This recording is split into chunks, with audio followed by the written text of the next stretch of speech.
tout le monde et bienvenue dans un nouvel épisode de notre podcast Linkel fait sa table ronde, le podcast qui donne la parole aux entrepreneurs issus du même secteur d'activité. Alors pour ce nouvel épisode, on va aborder alimentation et santé. Et pour cela, je suis ravie d'avoir à mes côtés donc, Raphaëla Nolo, qui est CEO et cofondatrice de Yacon & Co. Magali Jacquet, qui est ingénieure nutritionniste et fondatrice de CEO Apetia. Oui. Et donc Charlotte Chenevier, qui est donc cofondatrice de The Fat Broccoli. Ouais. Donc merci à toutes les trois pour votre présence et pour avoir accepté notre invitation. Donc pour rentrer directement dans le vif du sujet, je vais vous laisser vous présenter donc respectivement, donc nous partager votre parcours jusqu'à justement votre rôle dans vos structures respectives. Qui veut commencer? On fait dans ce Allez. sens-là. Ouais. Vas-y, Raphaëla. Ok, donc moi je suis Raphaëla, je suis la cofondatrice de Yacon & Co. C'est le sirop de Yacon. C'est une alternative saine et naturelle au sucre qui est faite à base d'une plante qui ressemble un petit peu à une pomme de terre ou à une patate douce. Ok. Et en fait, quand on le pèle et qu'on presse son jus et qu'on le concentre à basse température, ça donne un sirop qui ressemble un petit peu au miel ou au sirop d'érable, mais qui a la particularité d'être bon pour la santé. Donc en fait, c'est un sucre sain. Il est 2 fois moins calorique que le sucre blanc, il est très riche en fibres et en plus il a un super bon goût caramélisé. On en fait un aussi à la vanille, donc vous pouvez le mettre dans votre yaourt, vous pouvez aussi le mettre dans vos recettes. Par exemple, le fondant au chocolat au Yacon, c'est une tuerie. Et on peut aussi faire des recettes sucrées-salées. Donc, on peut faire aussi des ribs si vous mangez de la viande. Si vous ne mangez pas de viande, vous pouvez aussi faire du gravlax avec le Yacon. On peut faire plein de trucs, mais en fait, le concept de Yacon, c'est déculpabiliser l'alimentation saine et gourmande. En fait, on peut consommer le Yacon en se faisant du bien au moral et à la santé en même temps. Et en fait, pour enchaîner sur mon parcours entrepreneurial, en fait, je viens pas du tout de l'entrepreneuriat. Moi, j'habitais à Montréal à l'époque, j'étais étudiante et j'ai trouvé un premier job en consultante en management dans les banques et les assurances, donc absolument rien à voir avec l'alimentaire. Et j'ai fait ça pendant 6-7 ans, parce qu'en fait, à la base, je suis rentrée là-dedans parce que je me suis dit, je vais mettre un peu d'argent de côté, besoin de me rassurer, syndrome de l'imposteur, je pense que ça parle pas mal de nanas. Moi, je l'ai eu à fond et je me suis dit, je vais mettre de l'argent de côté, je vais me sécuriser et après, je vais me lancer dans l'entrepreneuriat.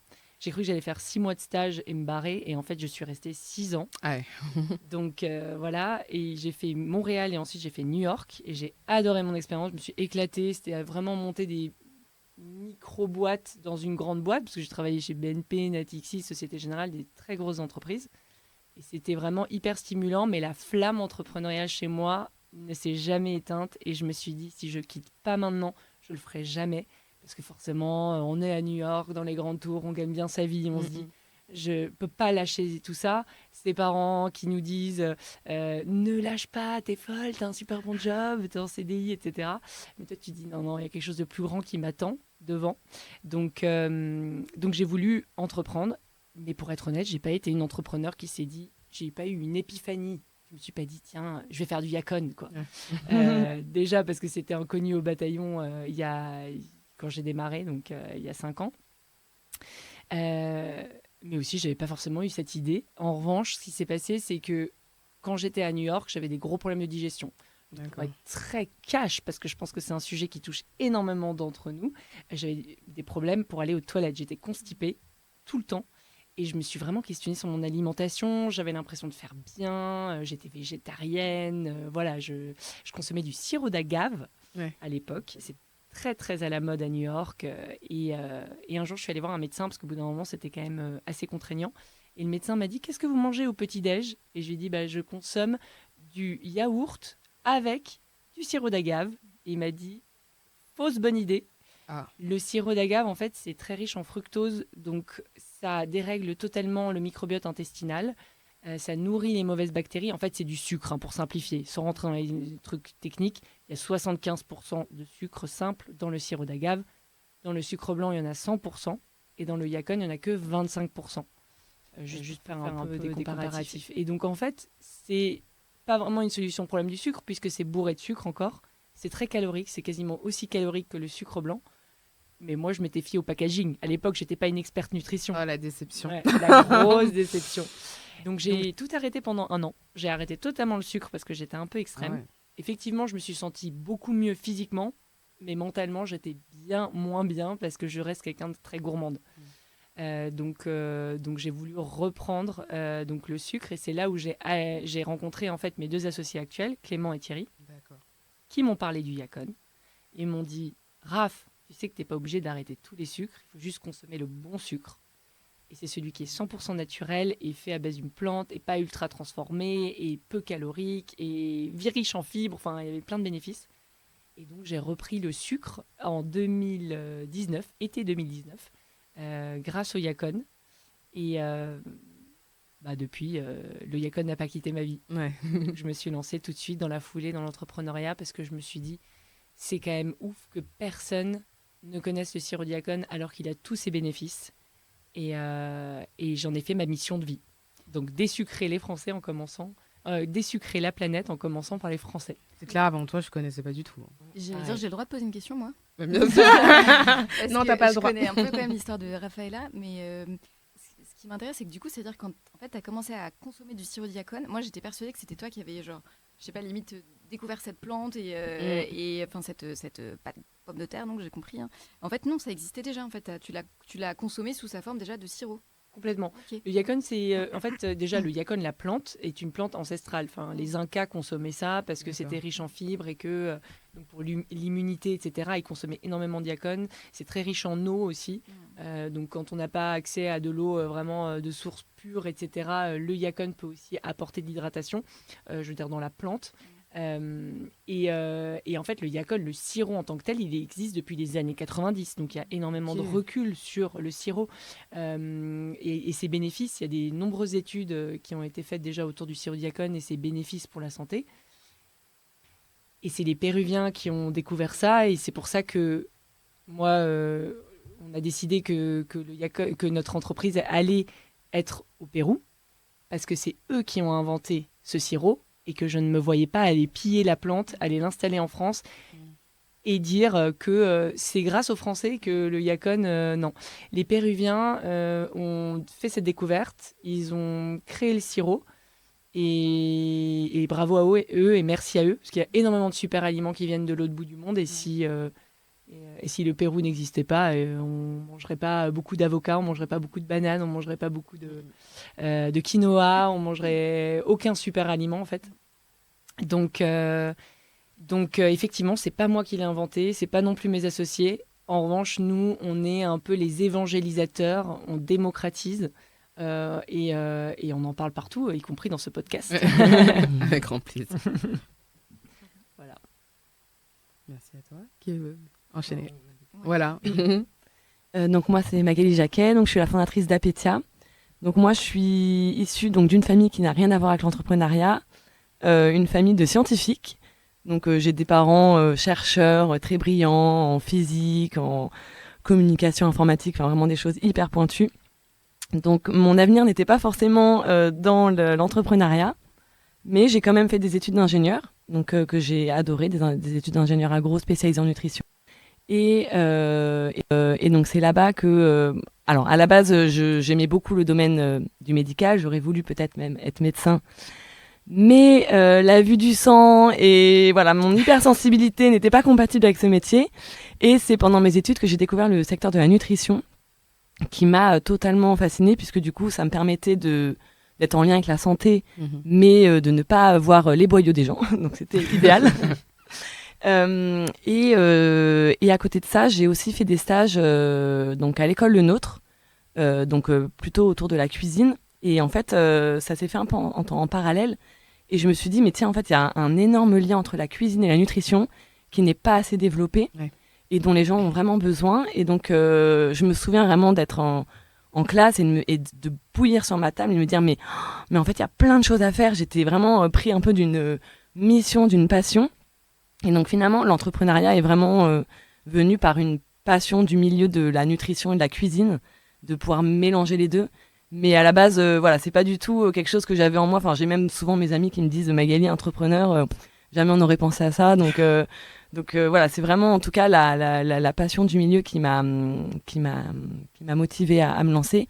Et en fait, j'ai commencé, donc ça fait peut-être 10 ans que je suis entrepreneur. Donc avant de fonder Apetia, j'ai eu d'autres activités. Donc j'ai commencé un peu en tant que consultante, pour des chefs en restauration collective pour les aider en nutrition. Ensuite, j'ai monté une première boîte qui s'appelle les French Cocottes. Je l'ai montée avec mon cousin par alliance. Du coup, c'était des kits pour apprendre à cuisiner à la maison. Et petit à petit, j'ai mûri sur mon approche, sur qu'est-ce que je voulais apporter pour améliorer l'alimentation des gens. Et en fait, très vite, on a décidé d'aller dans le digital, un secteur qui me plaisait beaucoup plus, d'aller vraiment dans le domaine du service. C'est quelque chose qui me plaît beaucoup. Alors que du coup, on créait des kits de cuisine, c'était vendre des produits finalement. Aller dans le digital, c'était quelque chose qui est vraiment devenu une évidence. Et donc, on a été, en fait, à la base, donc on l'a pas dit là, mais on est 3 fondateurs au tout début, donc avec mon cousin et avec un développeur. Ok. Et donc, l'idée d'Apetia, à la toute base, en fait, c'était de créer une application pour trouver la bonne idée recette. Parce qu'on était parti du constat que en fait, les gens manquaient d'idées pour cuisiner au quotidien, que c'était le frein numéro 1. Quand on faisait des sondages, les gens, ils manquaient de temps et ils manquaient d'idées. Et donc, le temps, c'était pas, avec ce service-là, c'était pas quelque chose sur lequel on voulait aller. Mais vraiment, sur le manque d'idées, on avait vraiment. Donc, en fait, on est parti un petit peu à fond sur l'IA. C'était assez tôt, du coup, c'était il y a 8 ans. Donc, on a créé une application avec un algorithme qui recommandait des recettes sur mesure, etc. Donc, on a créé cette première version de l'application. Et donc, on a fait une petite levée de fonds, etc. Et en fait, ce qui s'est passé, c'est que les diététiciens, ils venaient nous voir spontanément. On n'avait pas forcément pensé à travailler avec les diététiciens, mais d'eux-mêmes, ils venaient nous contacter, dire est-ce qu'on peut faire un partenariat parce que ça nous intéresse, etc. Et en fait, petit à petit, on s'est dit, mais en fait, le secteur médical a vraiment besoin d'accompagnement pour intégrer la cuisine dans les suivis de santé. Puisque du coup, en fait, la cuisine, c'est la problématique numéro 1 des gens, de ce qu'ils mangent. Et finalement, il y a très peu d'aide. Et en fait, les diététiciens ne savent pas trop quoi recommander aux patients pour savoir quoi cuisiner. Puisqu'en fait, il existe plein d'applications de recettes. Sur ça, on n'a pas forcément... sur le concept d'application de recettes, il y en a beaucoup. Mais une application de recettes qui est créée par des professionnels de nutrition, puisque du coup, moi, je suis ingénieur agro spécialisé en nutrition.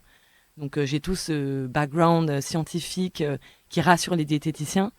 Et je travaille aussi avec des chefs. Donc, l'idée, c'est vraiment d'avoir une application fiable que les diététiciens peuvent recommander à leurs patients et qui, du coup, contient toutes les recommandations officielles de nutrition, qui est à jour sur toutes les nouvelles recommandations, sur le PNNS.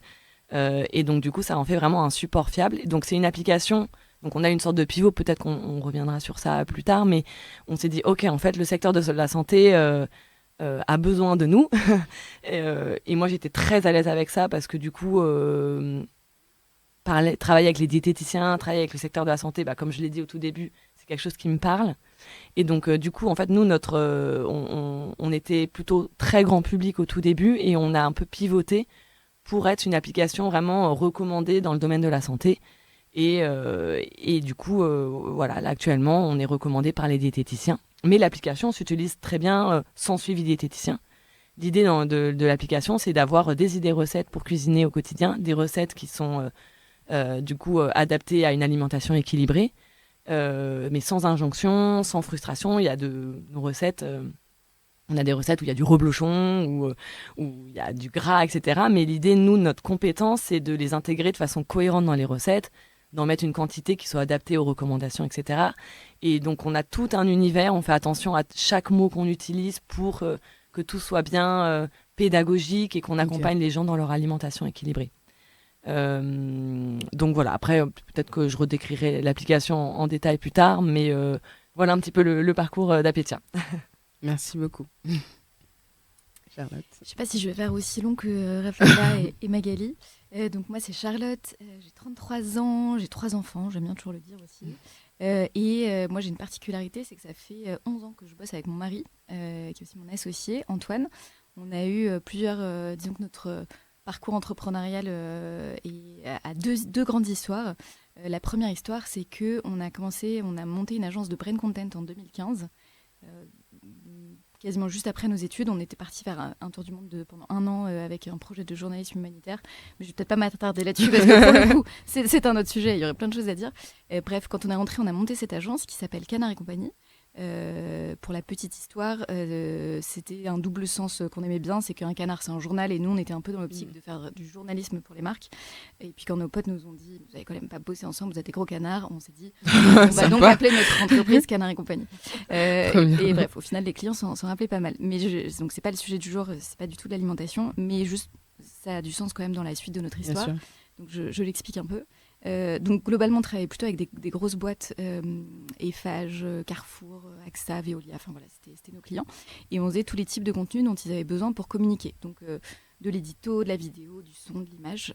Voilà, on avait une petite équipe d'une dizaine de personnes et on travaillait avec une 50aine de freelances aussi. Et puis un jour, notamment entre-temps, on est devenus parents et la notion du sens et de l'impact, elle a toujours été hyper présente chez nous.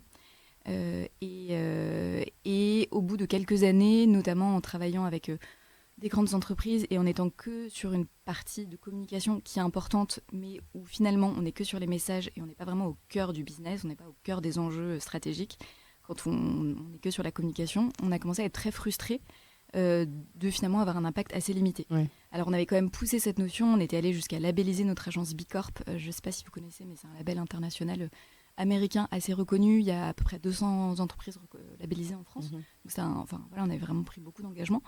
Mais voilà, un peu frustré d'une part de se dire avec la communication on a peu d'impact, et puis frustré aussi d'autres choses. C'est quand on a une agence, finalement on n'a pas vraiment une marque à part entière en soi. Et donc je crois que ça nous titillait aussi un peu, à force de travailler pour des marques, de se dire peut-être que nous on a aussi envie de créer notre propre marque et qu'il y aurait une résonance, qu'il y aurait des messages à faire passer. Et puis donc entre-temps on était devenus parents, notamment en 2020, la naissance de notre premier fils, et moi je me souviens que ça m'a fait une sorte d'électrochoc. C'était à peu près concomitant avec la sortie d'un rapport du GIEC à l'époque, et où tout le monde parlait de 2050. On était en 2020, donc 30 ans plus tard, en disant voilà, il y aura, on disait que ça allait être un petit peu compliqué en 2050, et moi je me disais ok, 2050 mon fils aura 30 ans, à peu près l'âge que moi j'ai maintenant. Finalement, quel monde je vais lui laisser et comment est-ce que je peux faire en sorte que mon énergie entrepreneuriale, elle serve d'une manière ou d'une autre aux générations futures. Et donc, en tournant un petit peu tout ça, on cherchait notre prochain projet, en fait, avec Antoine, en sachant qu'on voulait que l'impact soit au cœur de ce projet. Et donc, il se trouve que, pour des raisons de santé, parce qu'Antoine fait des calculs rénaux, voilà, oui, j'en parle ici. On a parlé des problèmes de constipation, tout ça. La santé, ça fait sens. C'est ça. Voilà. Et donc, sa néphrologue lui avait recommandé de manger beaucoup moins de viande, genre 100 grammes par semaine. D'accord. Donc, autant dire devenir végétarien. Parce que je ne vais pas entrer dans les détails, mais c'est la viande, l'urée qui créait des calculs rénaux, bref.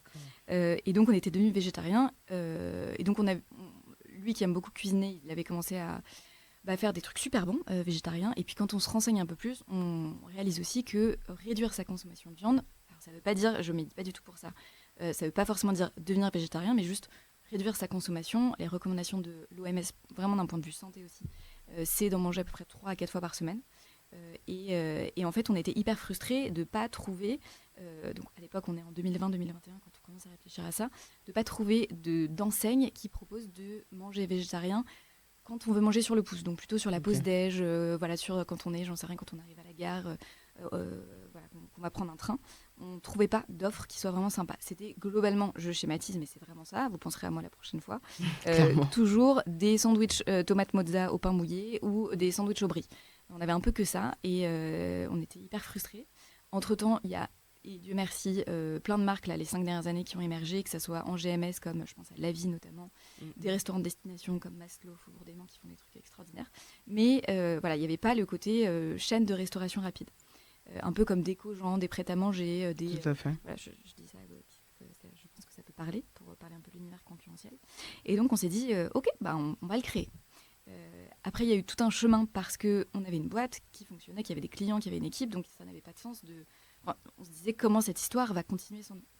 Donc on a vendu cette entreprise en décembre 2022, donc là ça va faire 3 ans. On est resté 1 an pour accompagner la vente, donc jusqu'à fin 2023. Et puis janvier 2024, on avait les mains libres pour manifester et lancer ce projet donc, qui s'appelle The Fat Broccoli. Et avec cette ambition de devenir la première chaîne de restauration rapide 100% végétarienne et sexy, avec l'idée de démocratiser la restauration végétarienne partout en France. Et donc on a mis 1 an quand même à sortir de terre le projet et on a ouvert le premier resto dans le 8e à Paris en janvier 2025. Donc il y a, on va dire, presque 1 an. Je ne sais pas quand est-ce que sortira le podcast, mais ça fait à peu près 1 an. Voilà pour l'histoire. Finalement, j'ai fait long aussi. Comme ça donne un peu. Et c'est trop bon, il faut quand même le préciser. C'est que c'est végétarien, mais c'est hyper gourmand. Ouais. Moi, je suis cliente et je trouve vraiment super bon les lasagnes. Enfin, vous avez pas oublié la gourmandise en chemin, quoi. Oui, c'est voilà, pas, c'était ça. Ça s'appelle The Fat Brocoli, mais il faut pas oublier que c'est fat. Exact. Pas voilà. juste brocoli, quoi. Ouais. Exactement. Tu t'arrêtes au brocoli, tu dis t'as une brocoli dans ton assiette rôtie et exactement. Terminé, mais non, c'est... Justement, j'allais rebondir sur le nom. Comment il vous est venu en fait? On voulait. Alors après coup, il y a des gens qui nous ont dit. Mais vous êtes un concept que autour du brocoli? Non. Donc on s'est dit merde, mais non, je pense qu'il commence quand même à faire son chemin. En fait, on voulait déjà on trouvait ça sympa de personnifier la marque. Okay. Et puis voilà, le brocoli c'est un petit peu le légume oni, j'en sais rien, on doit tous avoir des souvenirs cauchemardesques de la cantine avec des brocolis sans goût. Et donc nous on trouvait ça intéressant de prendre un légume détesté on va dire et de le twister, de le rendre joyeux, gras, gros, gourmand, voilà. Et donc, c'est comme ça que l'idée nous est venue. Et oui, en effet, merci Raphaëlla de rajouter ça. L'idée, c'était vraiment d'allier le végétarien et la gourmandise. Et voilà, j'espère qu'on tient ce pari. Et d'ailleurs, on travaille aussi avec Yacon, bien sûr, puisque on a donc un dessert permanent à la carte qui est tout simplement un fromage blanc granola avec du sirop de Yacon et qui est super apprécié par les clients. Donc voilà, j'en profite pour le glisser aussi. Merci pour vos partages. Et c'est vrai que ça fait plaisir de voir qu'on est sur des... Parce que du coup, la question suivante, c'était le déclic entrepreneurial, mais on voit qu'il découle vraiment une problématique personnelle santé, en fait. Du coup, je pense que c'est ça qui a donné l'impulsion pour vous dire, en fait, j'attends pas que quelqu'un d'autre produise la solution pour moi. Je vais la créer moi-même, finalement. Exactement. Et d'ailleurs, dans mes 3 associés, il y a Thierry qui est diabétique de type 2.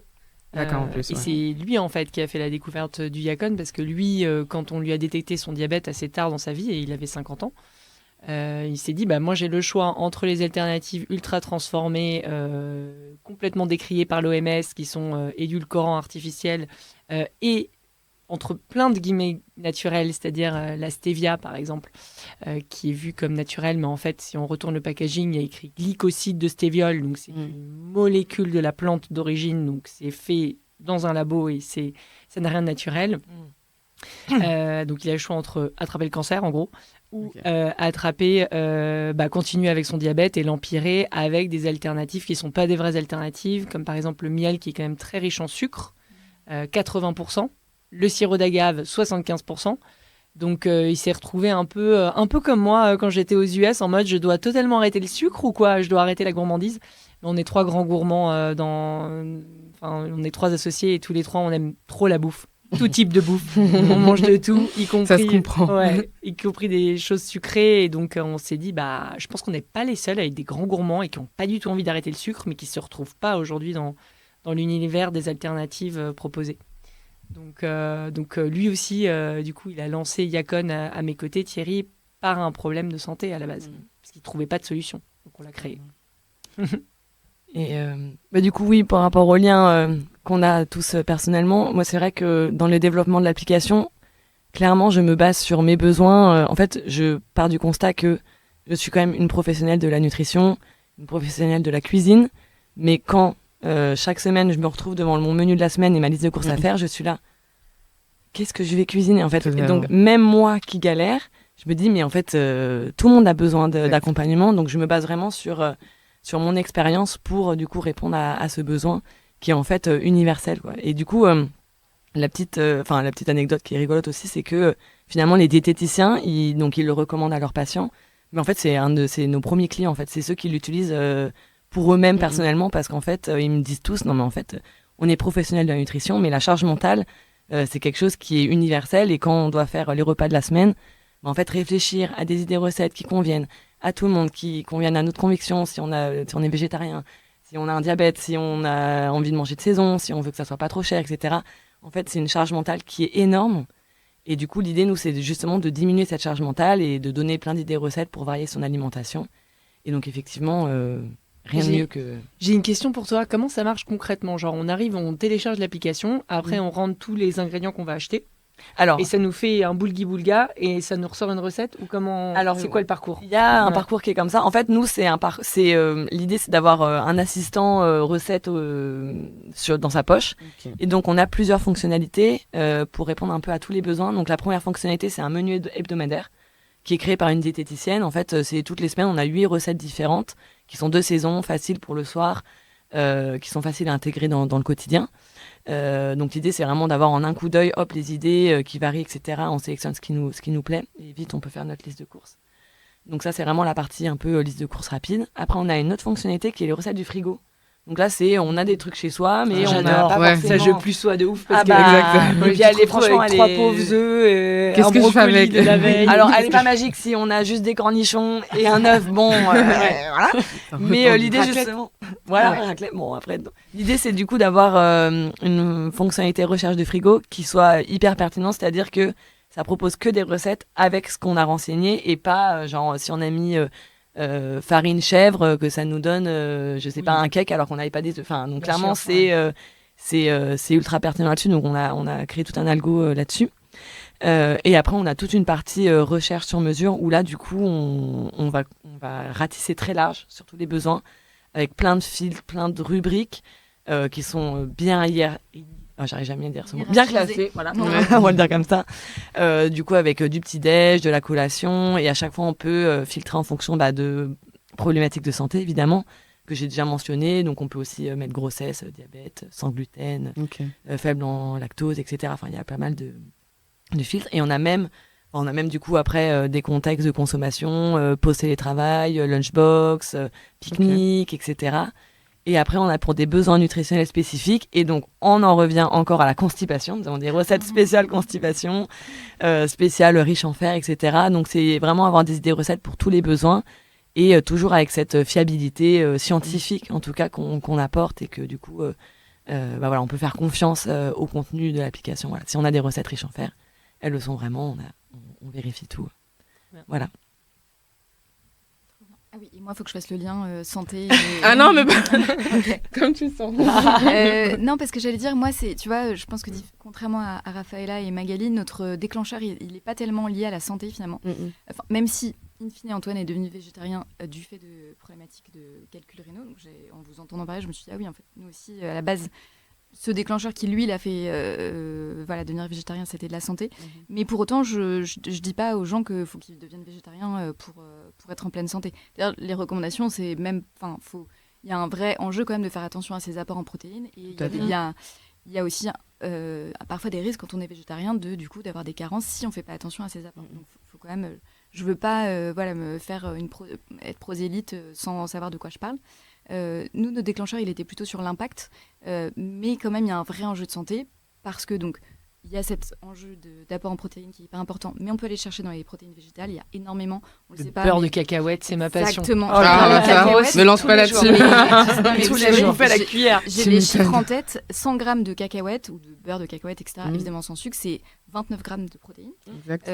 Sachant que c'est en gros la même chose que 100 grammes de poulet.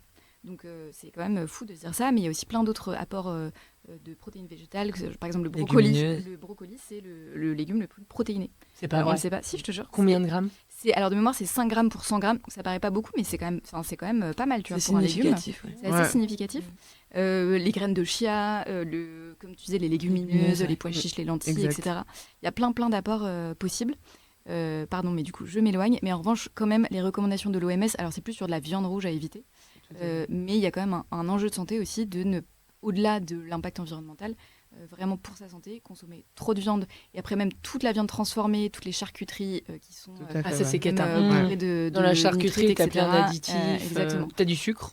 Et bien dans la sûr, charcuterie, parce que c'est un conservateur. Donc il y a un vrai enjeu de santé.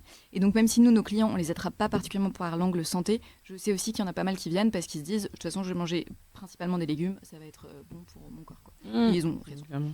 Mm. Tu as fait justement la transition sur ma question parce qu'on voit clairement que, et Dieu merci, qu'il y a eu comme une évolution sur sur ces questions-là de voilà, impact de l'alimentation sur notre santé. Comment vous arrivez justement, malgré ça, parce qu'il y a quand même aussi des freins aussi malgré tout, comment vous arrivez à sensibiliser votre cible, en fait, vos clients? Est-ce que vous voyez que vous arrivez à capter de nouvelles personnes ou c'est plus vraiment ceux qui sont déjà, en fait, on va dire, conscients de ces apports-là sur leur santé? Vas-y. Là, en tout cas, dans le secteur de la nutrition, ce qui est assez... je ne sais pas si vous le ressentez, vous, de votre côté, il y a eu pas mal de reportages là-dessus, c'est qu'il y a beaucoup d'influenceurs qui racontent des grosses conneries. Je ne sais pas si...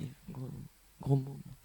Et je valide, t'inquiète pas, ça passe. C'est un vrai souci, de santé publique parce qu'en fait, il y a plein de jeunes ados qui se retrouvent à suivre des influenceurs qui vont leur dire n'importe quoi sur leur nutrition, qui vont prôner à fond la minceur, qui vont leur dire de manger n'importe... Enfin, franchement, j'ai même pas envie de le dire parce que tellement c'est des bêtises.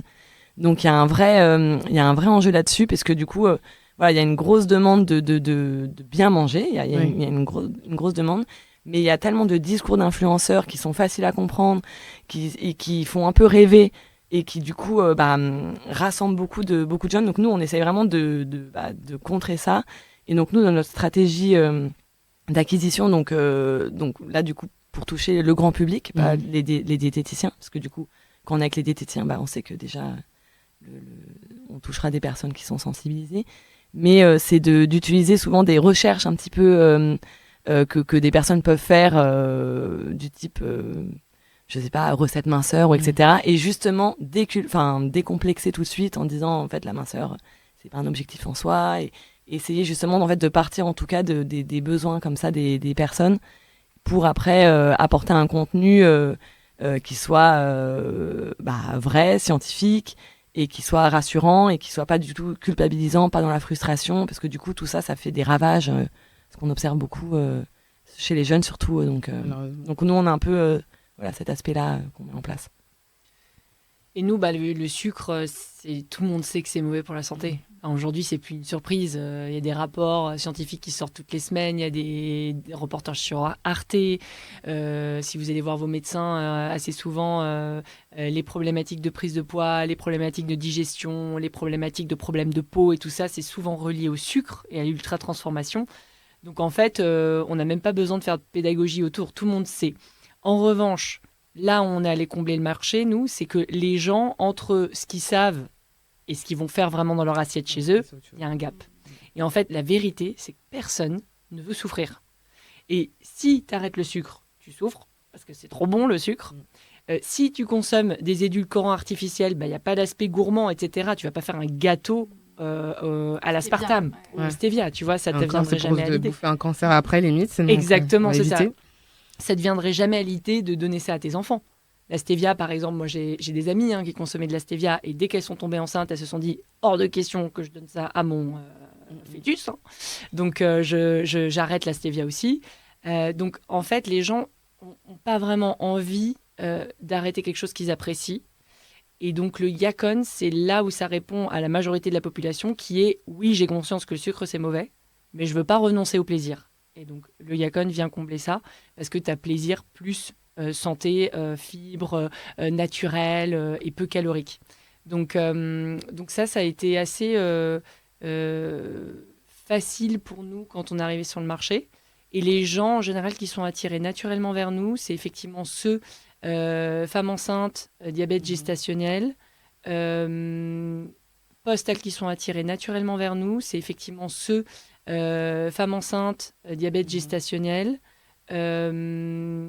post-accouchement, donc post-partum, où la plupart d'entre elles veulent retrouver leur corps d'avant, et donc problématique de perte de poids, et donc le Yacon, ça permet de continuer à consommer quelque chose de sympa, mais moins calorique. On a aussi les hommes et femmes qui effectivement veulent perdre du poids et souvent qui ont pris du poids rapidement, par exemple, qui ont arrêté la cigarette. D'accord. On a beaucoup de clients qui ont arrêté la cigarette et du coup, ils se sont rabattus sur les petits gâteaux devant la télé le soir et donc ils ont pris très vite du poids. Donc ça aussi, c'est notre cœur de cible. Tu as des parents aussi ou pas? Oui, les parents avec enfants, effectivement. Okay. Parce que, en fait, oui. J'allais dire, moi, je relate vachement à ce que tu dis parce que je suis très. Tout ce que tu as dit, hein, je pense que tu m'as décrit hyper au courant que le sucre c'est mauvais et je suis hyper soucieuse du coup de pas en donner trop à mes enfants. Et bah, du coup, je sais plus, je pense que c'était dans Qui va être mon associé que j'avais découvert ça et depuis, il y a toujours du Yakon à la maison. Parce que je fais un mix, mais tu vois, en t'entendant dire qu'il y avait 80% de sucre dans le miel, je me suis dit merde.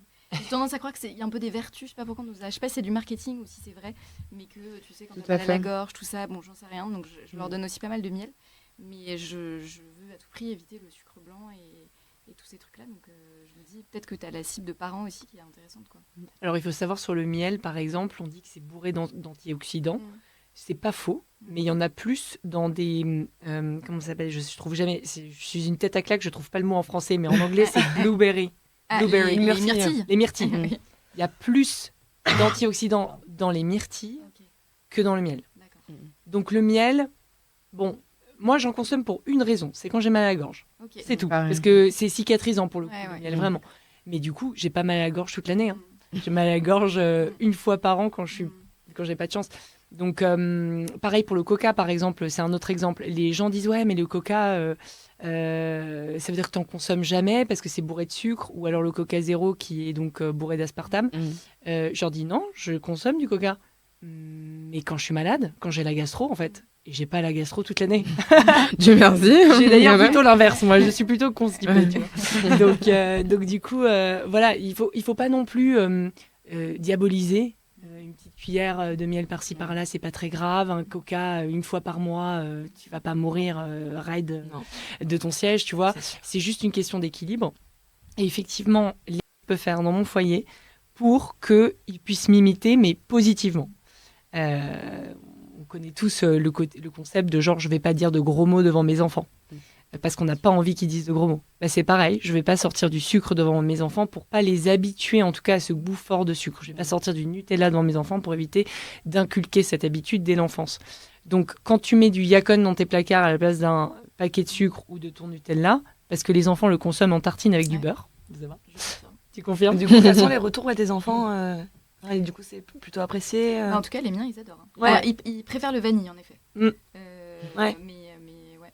Ouais, le côté vanille, Après, c'est je réconfortant. me rends pas compte parce que je pense que justement, je leur ai jamais, depuis qu'ils sont nés, foutu plein de sucre. Donc, je me dis ils passent pas de je Oui, mets ils du sont sucre pas trop blanc habitués tous à- les jours dans mon yaourt à du coup le Yakon qui est moins sucré. Donc, je me rends pas compte. En tout cas. Le mieux, c'est de démarrer, dès que tu as envie d'introduire le sucre auprès de tes enfants, bah, c'est le bon moment pour introduire en fait, du Yakon à la place. Donc, par exemple, c'est quand ils ont à peu près 12 mois, un peu plus de 12 mois, tout leur système digestif est fait à peu près au complet. Donc, ils peuvent manger des fibres. C'est important de ne pas donner de Yakon avant, parce que c'est comme, par exemple, l'ail, l'oignon. Tu donnerais peut-être pas à un enfant de 6-8 mois de l'ail et oignon à gogo parce qu'ils ont tout leur microbiote qui est en train de s'installer. Et voilà. Mais à partir de 1 an, le Yakon, c'est très bien.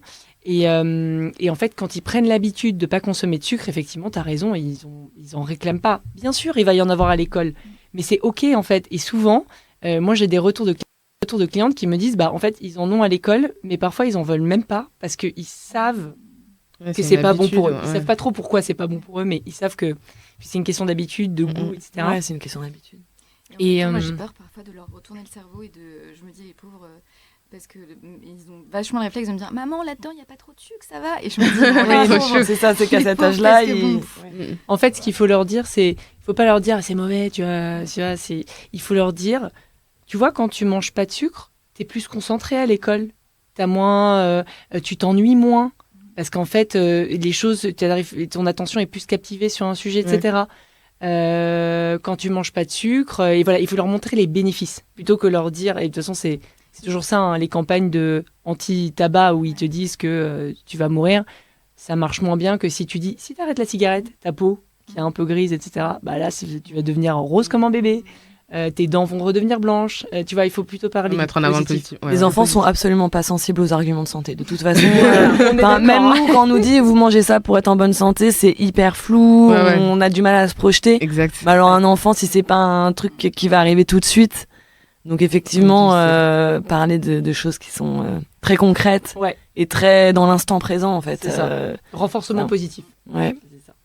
Tu disais, en fait, au final, il faut vraiment bien s'éduquer parce que tu parlais du miel et même, je reviens sur le sirop d'agave, que je disais c'était une déception parce que tu te dis, tu pars de base de produits qui sont quand même naturels, Ouais. mais au final, il faut bien décortiquer pour voir que, en fait, en effet, le taux de sucre, il est quand même important. Moi, je sais qu'il y avait l'histoire aussi de l'indice glycémique qui est Oui. plus bas, donc je me dis, bon, au moins déjà, tu as ça, donc Ouais. ça, c'est quand même pas mal niveau santé, mais au final, il y a même, faut creuser quand même d'autres alternatives qui sont même encore meilleures, bien que ça soit Ouais. de base des produits naturels quand En même. fait, tu sais quelle serait la solution? C'est de obliger de mettre le Nutri-Score sur les sucres.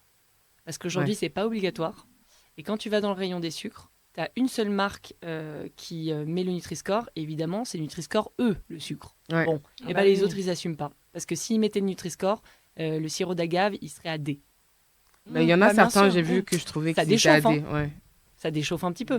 Mais, Alors que C'est pas le obligatoire. Nutri-Score du Yacon, c'est A. Et vous avez fait une simulation de Nutri-Score ou pas? Oui, le Nutri-Score du sirop du Yacon, c'est A. Ah ouais. incroyable. Ouais. Ah, dingue. Bah du coup, Quand vous même. devriez le Ah. mettre, vous. Et c'est Vous avez plus- prévu de. On a prévu de le mettre. Ah Ah bah oui, quand même, il faut, là. Parce que du coup, c'est vrai que. Il manque, hein. Tu sais, nous, comme on est entrepreneur, on découvre aussi des choses au fur Bah, et à bien sûr. mesure. Oui, normal. Et nous, on pensait qu'il n'y avait pas de Nutri-Score pour les sucres. Et en fait, si, puisque le sucre blanc, en supermarché, dans les plus grandes enseignes, Carrefour, etc., il y a une marque qui met le Nutri-Score sur son sucre. Donc déjà, ils sont quand même assez Ouais. courageux, parce que assumer le E, voilà. Mais ça sous-entend, c'est assez malin, parce que s'ils le mettent chez eux, ils savent, tous les autres, ils sont eux aussi Ouais. dans le sucre blanc et le sucre de canne. L'agave, comme je disais, c'est un peu moins pire, mais c'est genre D. Donc, Ouais, c'est D, c'est toujours pas D'autant ouf. plus que le Nutri-Score a été renforcé récemment, donc du coup, c'est J'allais encore. dire, c'est pas obligatoire à mettre. Non, c'est pas obligatoire, mais ça va sûrement Il me le devenir. semble, c'est ça. euh, Ça a été voté, mais pas encore entièrement validé, d'après ce que j'ai compris. Mais je pense que ça pend au nez de tous les industriels. Et ça sera quand même intéressant. Je sais que c'est controversé, le Nutri-Score, il n'est pas parfait. Non, il est pas Mais, parfait. ça mais- permet d'une façon très simple d'expliquer aux gens, en fait, là, ce que tu manges, vaut mieux le manger avec modération, en tout cas. C'est ça que Et ça de veut pouvoir dire. comparer des produits qui sont identiques. C'est-à-dire qu'on va Tout à dans fait. le rayon biscuits, comment le choisir? Bon, effectivement, il faut quand même se baser aussi sur ce qui nous plaît, parce que si on pense qu'à la santé, en fait, la vie, elle est pourrie. Donc, il faut quand même voir ce qui nous plaît et après comparer les Nutri-Score. Et là, ça permet de faire un choix éclairé, de dire, ok, c'est de la me tente, mais effectivement, le Nutri-Score un meilleur Nutri-Score est quand même meilleur pour la santé. Donc, Totalement. Alors tout à l'heure, tu nous avais parlé de comment l'application fonctionnait. Oui. Alors je voulais revenir du coup sur Raphaëlla et Charlotte, notamment donc sur la conception, donc c'est-à-dire comment on fait passer de la plante à ça. Et toi aussi de ton côté, donc sur le cheminement donc des recettes que vous avez préparées, comment c'est conçu en fait. Raphaël, tu veux commencer? Vas-y, démarre. Donc comment les recettes sont conçues, c'est Ouais. ça la question. Donc on s'est un peu mis des jalons. Donc on est déjà forcément 100% végétarien. Dans une optique d'un maximiser notre impact, on n'a que des recettes de saison. Donc on change. Au début, on changeait tous les mois et on s'est rendu compte que c'était beaucoup de travail. Ouais, clairement. Aussi, donc on change à chaque saison, tous les 3 mois. On change les recettes. Et puis on est 100% français. Donc du coup, on n'a pas de bananes, pas d'avocat, pas de fruits et légumes comme ça. Pour les fruits et légumes, par exemple, on a du halloumi au restaurant et le halloumi, on n'en fait pas vraiment en France. Il y a des produits quand même où on se permet d'aller chercher ailleurs que la France. Et puis après, comment on les... Ah oui, il faut que je me rapproche. Pardon, je me rapproche. Comment on les élabore? On est 3 associés. Donc il y a Antoine Marie, on a aussi Manon qui est qui est chef et qui élabore toutes les recettes. Et du coup, on a un vrai travail, un vrai focus sur... parce que notre objectif, c'est de rendre les légumes et la cuisine végétarienne gourmande sur les assaisonnements, les sauces, les cuissons. L'idée, c'est vraiment de... Tout à l'heure, je te donnais l'exemple du brocoli vapeur sans goût. Nous, c'est pas du tout ce qu'on fait. Tu vois, nous, ils sont rôtis avec du miso et du za'atar. On utilise vraiment, on travaille les goûts pour que ça soit bon, quoi, tout simplement. Et on a 4,9 sur 5 sur Google. Et donc, c'est vraiment des retours de nos clients qui trouvent que... bravo. Merci. Je suis contente parce qu'on a vraiment des bons retours de nos clients qui me disent que les goûts sont très bons. Et même parfois, ils me disent que c'est même presque trop prononcé. Donc, presque, il faudrait qu'on réduise un peu tout l'assaisonnement avec les épices, etc. quoi. Super. Donc, je sais pas si- L'adresse, tu peux la redonner Ouais, c'est au 22 rue Washington dans le 8e. Alors Ok. avec quand même cette spécificité que nous, on est un business de flux, donc on s'implante, on a pour vocation, et je vais peut-être pas préciser, à s'implanter dans tous les lieux de flux, donc les gares, les aéroports, les musées, etc. Et les quartiers de bureaux notamment. Donc là, le 8e, c'est vraiment une rue cantine. C'est-à-dire qu'il y a plein de bureaux, c'est plutôt des cabinets d'avocats, de conseils, etc., qui n'ont pas de cantine, qui descendent le midi dans la rue. Il y a évidemment plein d'autres enseignes. C'est vraiment comme si on était une cantine externalisée. Très bien. Donc les gens ne pourront pas venir, et on est ouvert que le midi en semaine. Malheureusement, les gens ne pourront pas venir le soir. Mais si vous êtes de passage dans le 8e, on ne sait jamais, venez au 22 rue Washington. Est-ce qu'on peut se faire livrer? On peut tout à fait se faire livrer. Ah, bien. Raphaël, c'est vraiment notre agent. Voilà. Non, mais carrément. On peut se faire livrer sur Uber, Deliveroo, ou via aussi un autre site qui s'appelle Delicity, qui est très chouette aussi. On travaille aussi en B2B avec des entreprises. Là, et d'ailleurs, ça me fait flipper, le 17 décembre, on va faire la soirée Noël de la Gaieté Lyrique pour 125 personnes, et en même temps une autre soirée Noël à la Climate House pour 80 personnes. Le même jour? Le même jour. Ah, ça va être cool, à la même tout heure. ça. Donc, c'est déjà un stress. Donc on travaille aussi en B2B. Et, voilà, il y a donc plein d'autres manières. Vous pouvez venir rue Washington, mais il y a plein d'autres manières de tester aussi. D'accord. Alors nous, sur la production, le sirop de Yacon, du coup, c'est fait à base d'une plante, comme je disais tout à l'heure, comme une pomme de terre. Et on a une usine à nous. Donc au niveau de la transparence, c'est... voilà, quand vous concevez votre produit, imaginez que c'est moi derrière ma marmite, presque. Bon, j'habite pas au Pérou à l'année, mais mon associé Thierry y habite à l'année. D'accord. Pour gérer cette usine. Donc l'usine est au Pérou. Ouais, d'accord. Située au Pérou, parce que la plante vient de là. Et donc, on a voulu mettre en avant le côté péruvien, etc. Et puis, bien sûr, apporter du job sur place versus ramener la plante en France, faire plaisir aux Français qui aiment le local, mais retirer de la valeur chez les gens qui ont inventé le sirop de Yacon, il faut quand même le dire. Les Péruviens, merci à eux. Et du coup, on a créé donc cette usine qui fait 2500 m² et qui permet donc de produire le sirop de Yacon. C'est très simple, la production. C'est le tubercule arrive dans notre usine. C'est un nettoyage parce que c'est une racine, donc c'est plein de terre. Ensuite, on pèle, donc littéralement à la main. Donc, voilà. Pelage à la main, donc encore un petit peu artisanal. Ensuite, ça passe dans une presse. Ça presse le jus et ça fait comme une extraction de jus à froid. Que vous pouvez avoir chez vous, mais version géante. Et ensuite, en fait, on a du jus de Yacon. Et ce jus de Yacon peut déjà se consommer. C'est très riche en fibres, justement, donc c'est excellent pour la santé. Mais nous, on va à la phase sirop. Et pour obtenir un sirop, c'est très simple, il faut chauffer. Alors nous, on chauffe à basse température, justement pour ne pas dénaturer le produit de base. Ce qui fait que ce n'est pas un produit ultra transformé, c'est même un produit très peu transformé. C'est sous vide. Donc à basse température, maximum 70 degrés, pendant plusieurs heures. Et après, pour savoir s'il est prêt, c'est assez rigolo. C'est presque comme si on goûtait un vin. Il y a un petit tuyau qui sort du coup de cette cuve qui a chauffé. Et on met dans un petit gobelet et on goûte. Et on fait, là, c'est peut-être pas assez sucré. On le laisse encore un petit peu, évaporer. Ouais, d'accord. Alors, c'est pas mûrir, nous, mais effectivement, qu'il y a un peu moins d'eau. C'est pour ça que c'est liquide, parce qu'il y a un résiduel d'eau quand même dans le Yacon à la fin. Et au moment où on sent qu'au niveau organoleptique, ça a un goût de sucre, comme on veut, ça a un bon niveau de sucrosité, tac, on arrête les machines et puis on les met dans les contenants. Et après, on les envoie dans le monde entier. Enfin, pour le moment, c'est surtout la France, la Belgique, la Suisse. Mais on commence à avoir des clients en Allemagne, on commence à avoir des clients en Espagne. Et ça me permet de reboucler. Le sirop de Yacon est disponible dans tous les magasins bio de France, en particulier Naturalia, Bio C'est Bon, Sobio, La Vie Claire, Satoriz et Biocop. D'accord. S'il y a certains Biocop qui ne l'ont pas, n'hésitez pas à le réclamer. Comme ça, vous nous aidez. Voilà Carafaela. Voilà, parce qu'ils ont plus de 1000 magasins. On reste une toute petite équipe. En France, on n'est que 10. Donc on ne peut pas aller les démarcher un par un. Mais en tout cas, ce qui est sûr, c'est que la centrale d'achat de Biocop a notre produit. Il faut juste que ça redescende dans les magasins. Donc si vous en voulez, réclamez-le à votre magasin proche de chez vous.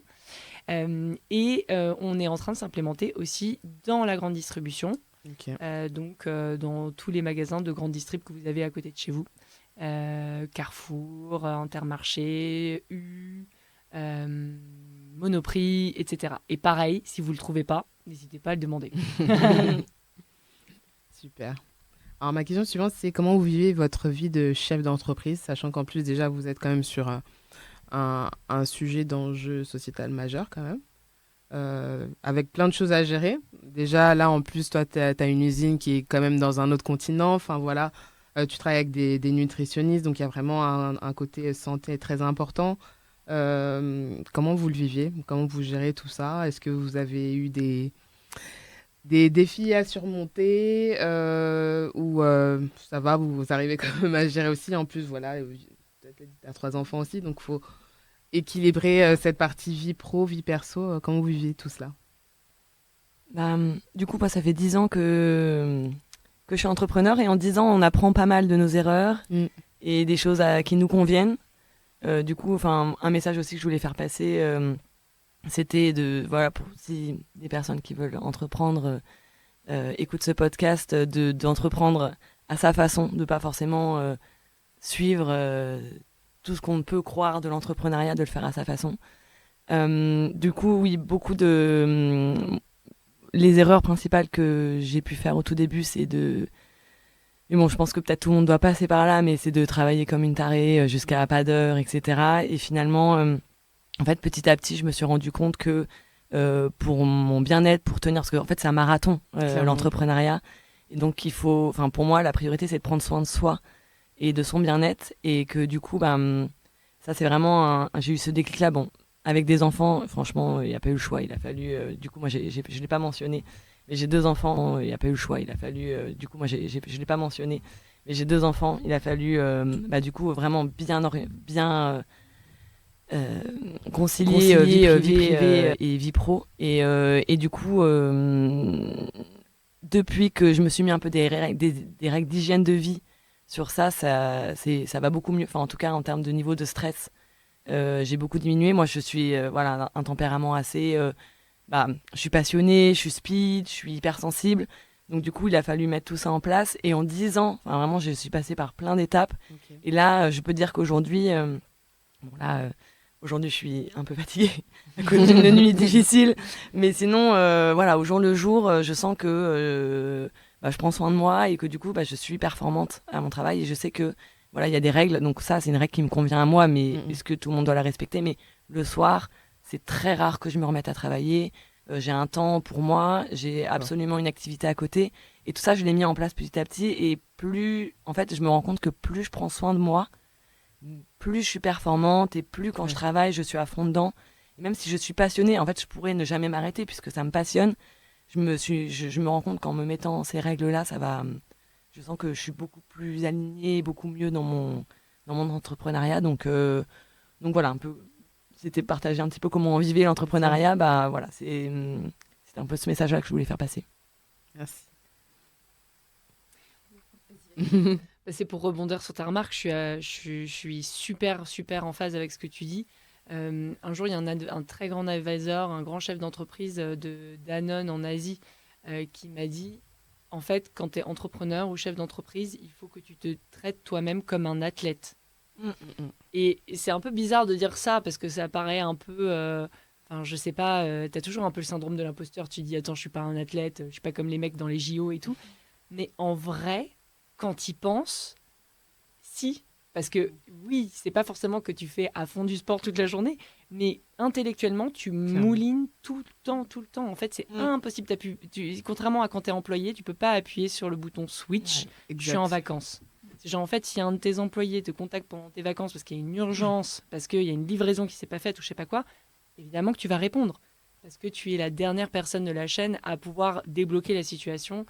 Et donc, en fait, effectivement, comme tu es tout le temps sur le qui-vive un peu, il faut que tu te traites comme un athlète. Donc ouais, en fait, toutes les routines de bien-être que tu peux faire pour te faire du bien, tu vas te faire masser de temps en temps, tu mets bien dans ton agenda ta séance de sport et en fait, ça bouge pas. Ouais. Genre, si quelqu'un te dit, je veux te mettre une réunion à 18h30 et que toi, à 19h, tu vas être à ta séance de yoga, c'est non.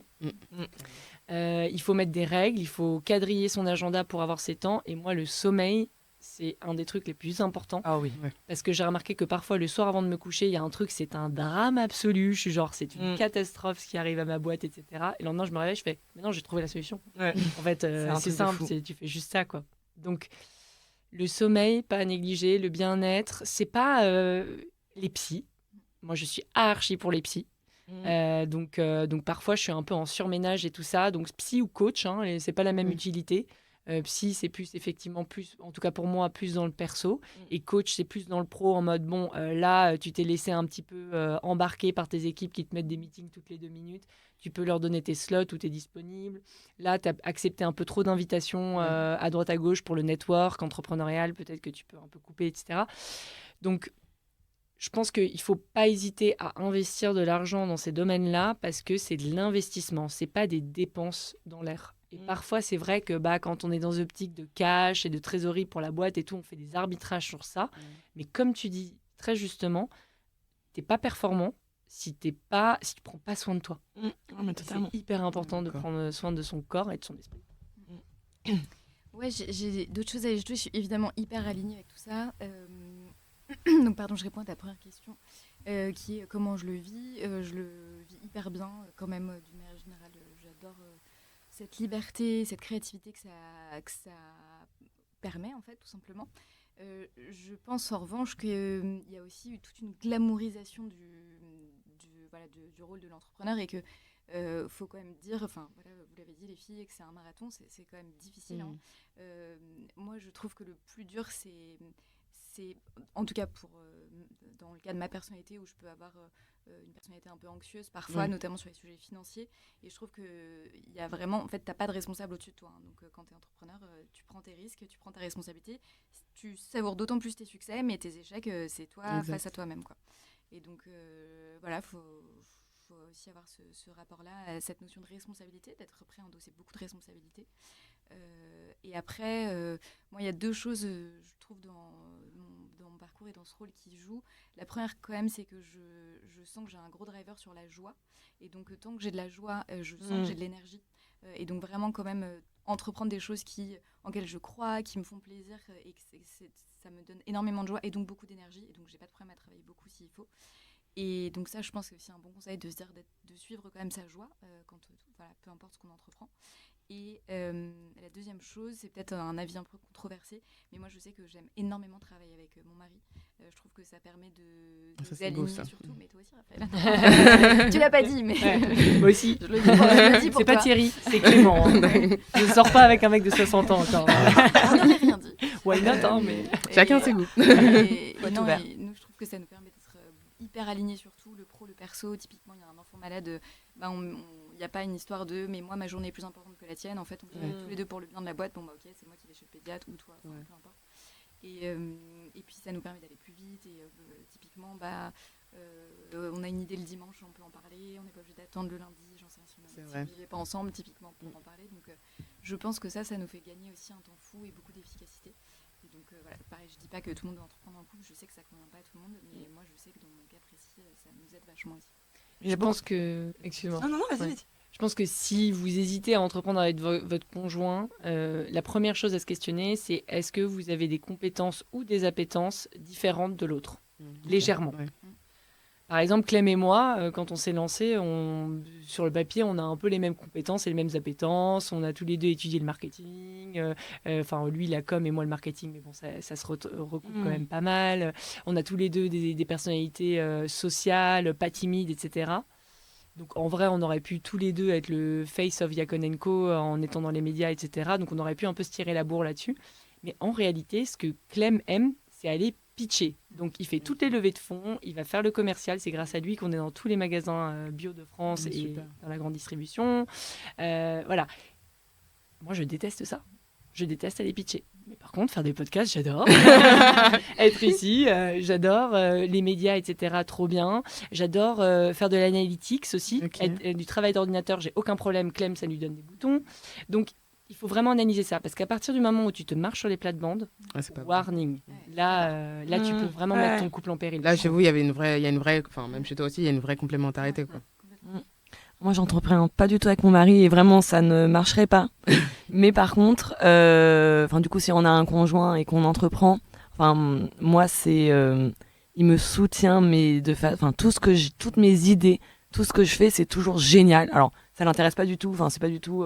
Il n'est pas entrepreneur d'âme, il est ingénieur production. Vraiment rien à voir. Mais par contre, il est toujours fasciné, toujours enthousiaste, il m'encourage, voilà. Ouais, c'est bien. On prend évidemment, quand on entreprend, on prend des risques. Donc lui, il est salarié dans une grosse boîte, etc. Donc il apporte un peu cette sécurité. Mais ça l'a jamais dérangé que du coup, moi, je prenne ces risques-là. Et il m'a toujours valorisé, il a toujours été... et du coup, c'est hyper important. Enfin, du coup, l'environnement dans lequel... Tout à fait. Voilà, Je veux dire. toujours valoriser les idées, parce que du coup, on est tellement... c'est tellement stressant de prendre des décisions, etc. À chaque fois, je lui parlais parfois d'une décision. Bon, lui, il n'a pas l'expertise, etc. Mais il va toujours me montrer le côté positif, ou en tout cas, il va cerner là où j'ai envie d'aller, et il va m'encourager à y aller. Et en fait, ça c'est très apaisant en fait au quotidien d'avoir ce soutien-là. Donc même s'il n'est pas du coup dans la boîte, et je pense que ça marcherait pas du tout, voilà. Mais il participe énormément au fait que ça se passe bien en tout cas. Non, ça fait plaisir. Et c'est vrai que de toute façon, quand on entreprend, avoir un entourage, un encadrement bienveillant, forcément contribue bien évidemment à la productivité aussi. Complètement. T'as une cheerleader à la maison, toi, t'as trop de chance. Ouais. T'as quelqu'un qui te dit t'es trop Ouais. forte. C'est canon. Ça, c'est génial. Ouais, ça franchement, c'est vrai que c'est... Ouais. J'imagine que c'est pas non plus si commun, parce qu'il aurait pu se sentir écrasé, tu vois. Mais Aussi, totalement, aussi. totalement. Mais c'est vrai qu'il est très déconstruit. Non, mais... Donc, il est parfait. Ouais. Oh, Ah, il surtout, écoutera. Non, non. Bah, il va être content en Il est- l'écoutant. Le Si, podcast. si, il a beaucoup, beaucoup de qualités. Mais ouais, ça aide énormément. mais moi, je dis toujours que le mot déconstruit, c'est pas ouf. Je trouve que c'est des hommes reconstruits, justement. Ils ont retrouvé leur meilleur, la beauté de ce qu'est un homme, c'est-à-dire être en soutien auprès de sa femme ou auprès des femmes en général. Je trouve que c'est hyper puissant et ça montre énormément de confiance en soi d'être un mec Ouais, on note. reconstruit, entre guillemets. Ouais. Alors qu'un mec macho et qui écrase, ça montre plutôt que t'as pas trop confiance en toi parce que t'as besoin à d'écraser fait. pour être un peu plus haut. Exact. Donc bravo à nos hommes déconstruits, reconstruits. Bravo, on les félicite. On les félicite. Mais c'est vrai que quand on entreprend, enfin je sais pas vous comment vous avez senti votre entourage, donc là on parle pas du plus un mais plus de l'entourage. C'est vrai que quand on entreprend quelque chose, il y a quand même, les gens nous renvoient souvent leur peur. Tout à fait. Et ça c'est un vrai, enfin ça du coup j'ai dû beaucoup travailler là-dessus pour me dire ok quand on va me faire un retour sur mais t'es sûre que tu veux faire ça mais t'es vraiment heureuse, non mais tu continues à être motivée, ou enfin voilà des choses où et en fait oui tout va bien, enfin tu veux pas plutôt t'intéresser à comment je vais moi plutôt que de me renvoyer tes peurs. Exact. Et ça du coup pas sympa. moi je choisis les personnes de mon entourage avec qui je parle de mon entrepreneuriat, parce qu'il y en a où je vais sentir que en fait peut-être c'est quelque chose qu'ils ont très envie de faire mais que Ouais, ils te ils tirent osent vers le pas. bas mentalement. Ils vont me tirer vers le bas, Ouais. mais pas volontairement en Oui, fait, hein. C'est pas méchant, mais c'est juste que ça va être des petites phrases comme ça qui vont en fait me plomber. Ah ouais, non mais oui, c'est vrai. Mettre le point sur le petit truc qui me stresse, qui eux les stressent et qui les empêche carrément d'avancer. Et du coup, c'est vrai que quand on monte un projet, donc en entrepreneuriat ou même quand on a un projet, souvent je trouve que l'entourage renvoie souvent ses craintes et ça... Tu peux leur renvoyer une crainte de ton côté. Tu leur dis et toi, avec ton employeur, ça va de bosser à fond comme ça toute Ouais, la non, mais journée c'est ça. C'est pas Mais ton moi, ça me business, vient pas à l'idée de dire Exact. ça, c'est mais... ton truc. Genre, t'es un esclave en fait, un peu. Voilà, mais bon, je Non, ne j'ai dis pas exagéré. ça, mais c'est sûr que voilà, Non, c'est exactement ça. Il faut effectivement, c'est hyper difficile, surtout au début, parce que après, une fois que tu as monté ton business et tout ça, il y a aussi des gens qui font l'inverse, qui te disent Oui. bravo pour ce que tu as fait et tout ça. J'aurais voulu avoir le courage. Est-ce et qu'ils tout étaient ça. là au tout début? C'est pas les mêmes. Ouais. C'est pas les mêmes souvent. Mais effectivement, mais parfois c'est aussi de l'amour. Hein. Moi, ma mère, je sais que c'est par amour qu'elle m'a dit t'es sûre de vouloir lâcher Ah ton oui, job de ouais, ouf, bien sûr, tu les vois. parents. Faut pas toujours être insurgé comme là je viens Bien de faire. Non, mais totalement. ouais. Mais oui, ça te renvoie le stress des autres. Mais je pense qu'il faut être aussi aligné avec est-ce que moi, véritablement, ça m'apporte, comme tu disais tout à l'heure, de la joie ou est-ce que ça commence à me plomber. Et là, il faut se poser un peu des questions Ouais. aussi, quoi, parce que parfois, on n'est plus fait pour monter la boîte qu'on monte. Et Là, faut faire stop, quoi. il faut penser à la suite. Ouais. Et pour clôturer cet épisode, idéalement, comment vous voyez vos entreprises respectives allez, on va dire dans 5 ans? Idéalement, soyons fous. Soyons folles plutôt. Ah bah oui. J'y vais avec The Fat Brocoli. Nous, l'idée, c'est de pouvoir en ouvrir plein d'autres en France, dans tous les lieux de flux et dans toutes les villes. Et on a eu déjà, même si on n'a ouvert que depuis 1 an, on a eu énormément de demandes partout en France. Donc, Super. on s'est dit qu'on voulait déjà faire au moins 1 an d'activité activité pour avoir du recul. Mais ouais, j'aimerais bien qu'il y en ait partout, vraiment, ça serait un beau rêve. Et notamment, j'ai un souvenir d'être allée à un mariage de copains à Nice, d'avoir fait 6 heures de train, on avait emmené notre fille qui avait 4 semaines, qui était toute et on cherchait absolument, on prenait un Ouigo dans lequel il n'y avait pas de... On repartait de Nice donc, pour aller à Paris. Et on cherchait, donc il y avait donc Ouigo, pas de wagon-bar. Ouais. Et donc il nous fallait quelque chose à manger avant de faire ces 6 heures de train. Et on a fait l'entièreté de la gare de Nice pour trouver un truc végétarien. Il n'y avait rien. Ah là là. Donc un de mes objectifs personnels, ça serait qu'il y ait un The Fed Brocoli à la gare de Nice. Exactement. Notamment, j'en sais rien si la ville de Nice écoute. Un peu son voilà.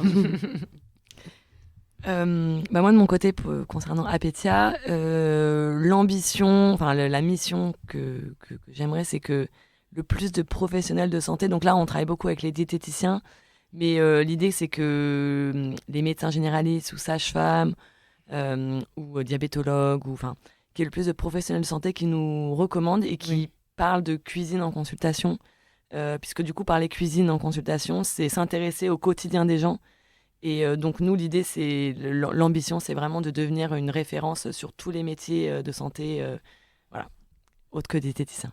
On a des synergies parce que nous, on a une centaine de diététiciens qui sont venus aussi, comme toi, demandant 30 pour proposer le Yacon à leurs patients. Ouais. Et donc, on leur envoie des échantillons. Ils les font goûter du coup à leurs patients. Et puis après, si les patients veulent acheter, ils peuvent l'acheter en magasin. D'accord, trop bien. Et c'est vraiment de la demande entrante aussi comme ça. Donc, je pense qu'on a des synergies. Ouais, totalement. Ouais. Et moi, 5 ans, c'est un peu court. Mais en gros, mon ambition pour Yacon & Co, c'est que ça vienne détrôner toutes les alternatives au sucre aujourd'hui qui sont on pulvérise tout et on remplace avec le Yacon. Donc ça, c'est mon but et on s'en donne les moyens. C'est pour ça qu'on a construit notre usine qui nous permet de largement accroître la production mondiale parce que quand on a démarré, on était plutôt sur 30 tonnes par an. Ensuite, il y a eu 100 tonnes par an et cette usine, elle nous permet de faire jusqu'à 1000 tonnes par an. Ah ouais. Donc ça commence à envoyer. Et voilà, et le but in fine, c'est évidemment d'éradiquer tous les problèmes de santé liés à la malbouffe. Et voilà. Donc déjà, commençons par mettre du Yacon dans les 60 millions de foyers. Les 60 millions de Français consomment le Yacon. Dans 5 ans, admettons. Voilà. Dans 5 ans, déjà, on a les 60 millions de Français qui connaissent le Yacon. Connus. Et puis après... un objectif raisonnable. Et après, on détrône tous les autres. En tout cas, c'est tout ce que je vous souhaite à toutes les trois. Merci beaucoup d'avoir accepté notre invitation. Merci à vous toutes et tous de nous avoir visionnés et ou écoutés. Je tiens aussi à remercier donc le studio de la poudre situé à la Cité Audacieuse pour leur accueil. Et je vous dis à très bientôt pour un nouvel épisode du podcast Linkel fait sa table ronde. Bonne journée à tous.